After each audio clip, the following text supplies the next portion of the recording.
کبھی کبھی ہم خود کو بہت کمزور سمجھتے ہیں، لیکن اللہ کی نظر میں حقیقت کچھ اور ہوتی ہے۔ ایک مرتبہ ایک نوجوان بہت پریشانی کے حالت میں ایک بزرگ کے پاس آیا اور کہنے لگا، حضرت میں کام کرتا ہوں لیکن کامیابی نہیں ملتی، لوگ میری قدر نہیں کرتے، معاشرے میں میری کوئی اہمیت نہیں ہے، آخر میں کیا کروں؟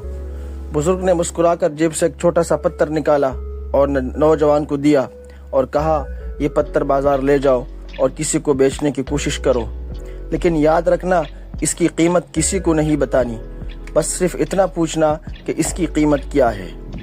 نوجوان حیران تو ہوا مگر چلا گیا۔ نوجوان سب سے پہلے سبزی والے کے پاس گیا، سبزی والے کو پتھر دکھایا اور اس کی قیمت پوچھی۔ سبزی والے نے پتھر ہاتھ میں لیا اور بولا، یہ کوئی عام سا پتھر ہے، زیادہ سے زیادہ 20 روپے کا ہوگا۔ نوجوان نے سر ہلایا اور آگے بڑھا اور ایک پرانے سامان کی دکان میں گیا اور پتھر کی قیمت پوچھی۔ دکاندار نے پتھر ہاتھ میں لیا، گھمایا اور پھر دیکھا اور کہا کہ اچھا ہے، کاغذ وغیرہ کے اوپر رکھنے کے کام آ سکتا ہے، چلو 50 روپے میں لے لیتا ہوں۔ نوجوان کا دل ٹوٹنے لگا مگر وہ خاموش رہا اور پتھر لے کر آگے بڑھا اور ایک قیمتی پتھروں کی دکان میں گیا۔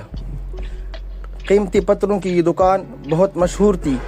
نوجوان نے جیسے دکاندار کو پتھر دکھایا، دکاندار کے ہاتھ کانپنے لگے اور حیرت سے بولا، یہ کوئی عام پتھر نہیں، یہ ہیرا ہے اور یہ بہت ہی قیمتی ہے، میں اسے 1 لاکھ دینار میں خریدتا ہوں اور اگر چاہوں تو زیادہ بھی دیتا ہوں۔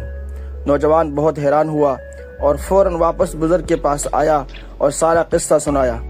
بزرگ نے سکون سے کہا، دیکھا پتھر وہی تھا، لیکن جب پتھر کی جگہ بدل گئی تو لوگوں کی نظریں بدل گئی اور پتھر کی قیمت کہاں سے کہاں پہنچی۔ یہی مثال انسان کی بھی ہے۔